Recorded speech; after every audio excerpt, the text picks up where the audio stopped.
She did not know her name was dangerous. She knew the coordinates. She had known them since the night the old woman's voice gave out, since the mineral paste could no longer protect a throat that had sung through collapsed tunnels for 40 years. Maren pressed her weathered brown hands to Serethi's face in the amber dark of the warren, and what she whispered was not a lullaby. It was a location. It was a bloodline. It was the word Solabri, spoken for the first time in that warren in 1200 years. Serethi had filed it away the way she filed everything, as survival data, as something that might matter later. She did not understand that later had already arrived. On Dust, you survived by being nothing. You wore patched envirosuits scavenged from failed habitat domes. You wrapped your boots in salvaged cable so the corroded surface did not eat through the soles. You kept your pale grey eyes down in the makeshift markets where scavengers spread their finds on corroded metal blankets, because eyes that caught light unnaturally drew questions, and questions on dust cost water. Serethi Voss had been nothing for 26 years. She was very good at it. The extraction team came at the third amber shift, when the warrens were quietest. They wore House Thyros tactical armor, dark crimson composite with the closed fist sigil at the shoulder, and they moved through the corridors with the particular efficiency of people who had been given a name and a description, and told that the asset was not to be damaged. Serethi heard them 3 junctions before they reached her. She ran. She made it 4 corridors before the first binding scar ignited. She felt it as heat, a line of fire spreading from the base of her skull down the back of her neck, branching as it went, following the architecture of something beneath her skin that she had never known was there. She stumbled. She caught herself on a sweating metalite wall. In the amber emergency light, the veins along her neck glowed faint and luminous, and the Thyros soldier who rounded the corner behind her stopped and said nothing, because he had been briefed on what the scars meant, and he was afraid. Guard Captain Roan took her with a neural suppressor rather than a blade, which told her she was worth more alive than dead. She woke in a cargo hold that smelled of recycled ship air, her wrists in restraint cuffs, her neck still burning. Through the hold's single viewport, dust was already small and rust-orange and receding. She pressed her chemical-scarred left forearm against the cold metal of the hull and watched her homeworld shrink. And she understood, in the way you understand things that cannot be undone, that the survival she had built there was finished. The Kailamar Exchange received her not as a prisoner, but as a patient, which was a distinction that depended entirely on who held the door. Dr. Eolan Mards was waiting in her clinic at the outer arc of the medical ring, a wiry woman in her early 50s with prematurely white hair cropped close to a scalp, marked by faded clinical research tattoos at the temples. Her washed-out hazel eyes behind augmented diagnostic lenses that flicked through spectra as she spoke. The lenses swept Serethi's neck and went still. Then Ireland crossed to the holographic display column and pulled up a schematic that should not have existed, a genetic map overlaid against progenitor bloodline markers, the Solabri lineage rendered in blue-white light. She looked at Serethi. She said, "You are not what you were told you are." What Ireland showed her was this. The binding scars were not a symptom. They were a process. The Progenitor network had recognized her genetic markers and begun a deep interface sequence, an integration that would, if it completed, make Serethi Voss the most capable conduit the network had ever found. And it would also, Ireland said quietly, rewrite her baseline cognition until the woman who had survived on Dust was no longer the primary occupant of the body. She had a timeline. She laid it on the scan table between them. Serethi looked at the numbers. She did not ask if Ireland was certain. She asked how long.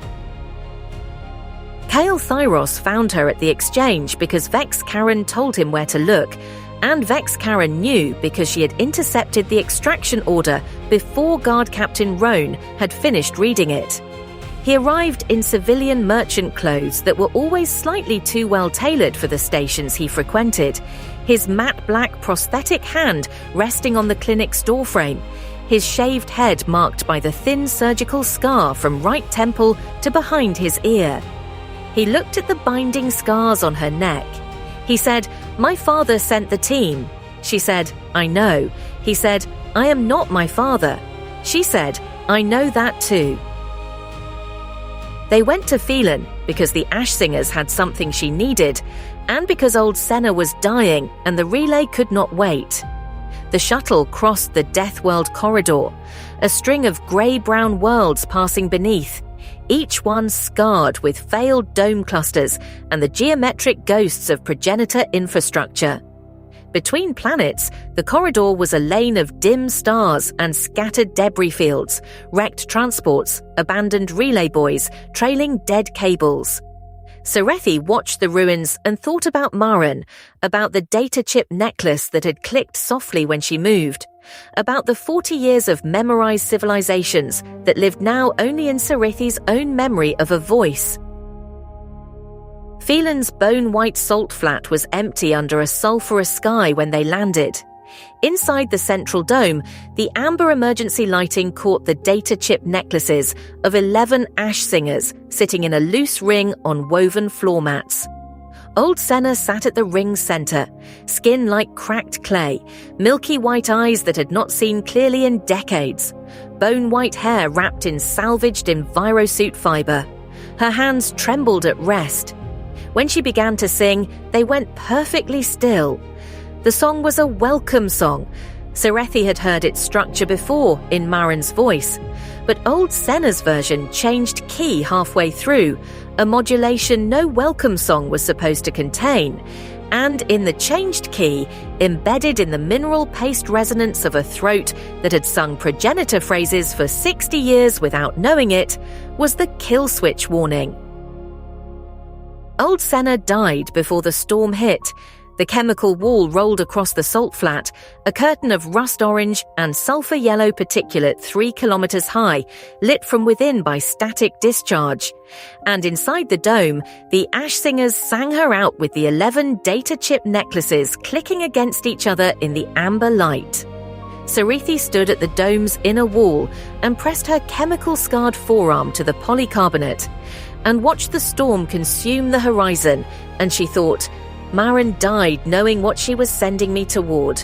She went anyway. She sent me anyway. The binding scars on her neck pulsed once, slow and luminous, as if in agreement. The Velarys Nebula was beautiful in the way that things are beautiful when they are also about to kill you. Vast clouds of violet, gold, and deep rose gas illuminated from within by embryonic stars. The drift cannons were visible as geometric shapes of impossible scale half buried in the densest gas clouds. Progenitor weapon structures that had not been activated in 800 years. Lord Thyros made it thinkable. His Progenitor optical implant blazed amber white as the firing sequence ran, and the harmonic that came from his throat was not a human sound, and the drift cannon discharged.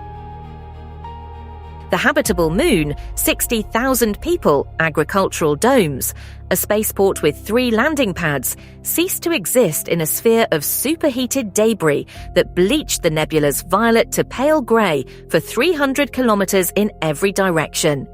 Serethi felt it in her shuttle. The binding scars ignited from her neck to her wrists simultaneously, the luminous veins blazing white against her sun-darkened skin. And she gripped the armrest and did not scream, but it was a near thing. Through the viewport, the nebula's violet was wrong, bleached and wrong. And she understood what she was feeling was not pain, but recognition. The network knew what had been done to it. She was part of the network now. She felt 60,000 people as an absence. Lysara Ethonis received the intelligence in her chamber atop the throne spire. The high-ceilinged oval room with floor-to-ceiling viewport panels showing the capital city radiating outward below. She stood at the head of the pale alloy conference table, her regent's mantle catching light from the viewport, its luminous star map threads shifting in real time. The patch near her left shoulder had gone dark 3 days ago. Now she watched a second patch dim as the moon system dropped from the map. Her right hand trembled, the delayed consequence of 2 failed binding attempts, and she pressed it flat against the table and gave the fleet order without letting her voice carry the tremor. She committed the Athonis fleet to the Nebula corridor. It was not a legal order. She was past caring about legal. Kyle received Vex's transmission in his shuttle cockpit, the encrypted choir cipher scrolling across the jury-rigged terminal. Vex had the formation data, House Thyros fleet positions, the drift cannon's reload cycle, the corridor Lord Thyros would use to extract. Kyle read it with his prosthetic hand on the controls and his surgical scarred temple lit by the green glow of the instruments. And then he filed the approach vector and pushed the throttle forward. He did not tell Serethi what the transmission said. He did not need to. She was already watching the bleached nebula through the viewport, her binding scars still faintly luminous, her pale grey eyes tracking something he could not see. The battle in the Velarys Nebula lasted 11 hours and ended when Lord Thyros' flagship lost power to its Progenitor-derived drive systems. Not from weapons fire, but from the network's own response to the drift cannon's unauthorized discharge. Lord Thyros sat in his command chamber as the tactical holographics died one by one, his optical implant blazing white in the darkness. And the voice that came from him when Admiral Koros asked for orders was not his voice. Kale boarded the flagship through the emergency lock with Vex's access codes and found his father in the magnetic locked chair in the holding cell, wrists clamped, the hull panels around him veined with faint luminous lines as the ship's dormant progenitor systems responded to his presence. Lord Thyros looked at his son with one amber glowing eye and one eye that was entirely white now, and he said, in his own voice the last time he used it, that the severing of Kale's hand had been intended as a mercy, that the silent choir would classify a traitor's mark as death rather than pursuit. Whether this was true or a dying man's self-justification, Kyle did not ask. He held his father's hand, his biological right hand, the one with the living metal seal ring, and waited. The white light in the optical implant flared once, and then Lord Thyros was gone, and what sat in the chair afterward was something that wore his face and did not speak. Vaylon Drace had been in the sunken archive for 6 days when the cradle activated. He felt it as a resonance in the progenitor thread woven into his indigo robes, a harmonic that set his ink-stained fingers moving faster across the flat panel of progenitor script, as if his hands knew the translation before his mind did. The archive's spherical chamber pulsed blue-white, and the geometric object at its center resolved for the first time into a stable shape. A translucent map of the galaxy with 3 points of brilliant light. He read the script as it rearranged around him. He understood what the 3 points were. He transmitted the coordinates to Serethi's shuttle, and then sat very still on the floor with his fingers finally, for the first time in years, not moving. Tessith Karen was in the corridor outside Vaylon's transmission alcove when the message sent. She had her notation tablet in her hand and the ledger's cipher key loaded in the tablet's secondary partition. She did not transmit the coordinates to her handlers. She stood in the corridor for a long time with the tablet in her ink-stained hands, and then she erased the cipher key and went to find Vaylon and tell him what she had done and what she had almost done. It was the most expensive choice she had ever made. She did not know yet whether it would cost her everything or only most things. The cradle unfolded as Serethi's ship approached. The dark sphere the size of a small moon separating along geometric fault lines, each section rotating and extending outward like petals of a flower designed by a mathematician's nightmare. The interior blazed blue-white through the gaps. Island sat at the monitoring station in the shuttle bay, her diagnostic lenses cycling through spectra, the corroded data chip at her throat catching the blue-white light. She read the binding scar progression on her display and said the number aloud, the hours remaining before the integration completed, and the rewrite became irreversible. Serethi heard the number. She did not change her heading. The cradle's central chamber received her the way a lock receives a key, not with welcome, but with recognition. The progenitor intelligence reconstituted around her as cascading script that took vaguely humanoid shape, its form shifting between geometric configurations, too precise to be random and too alien to be comforting. It did not speak in language, it spoke in sensation, in the binding scars blazing from her skull to her wrists, in the luminous veins spreading across her collarbone and down her sternum, in the feeling of a vast and ancient mind pressing itself against the inside of her skin and beginning, very carefully, to push. She stood in the center of the chamber and felt the full weight of what was being offered. Not power as she had understood power, not the ability to survive, not the ability to command, but something older. The progenitor's distributed consciousness, 8,000 years of accumulated knowledge and intent, seeking a body to reconstitute through. The throne was not a chair on Ethan Prime, the throne was her. The galaxy would crown her or kill her, and this was the crowning.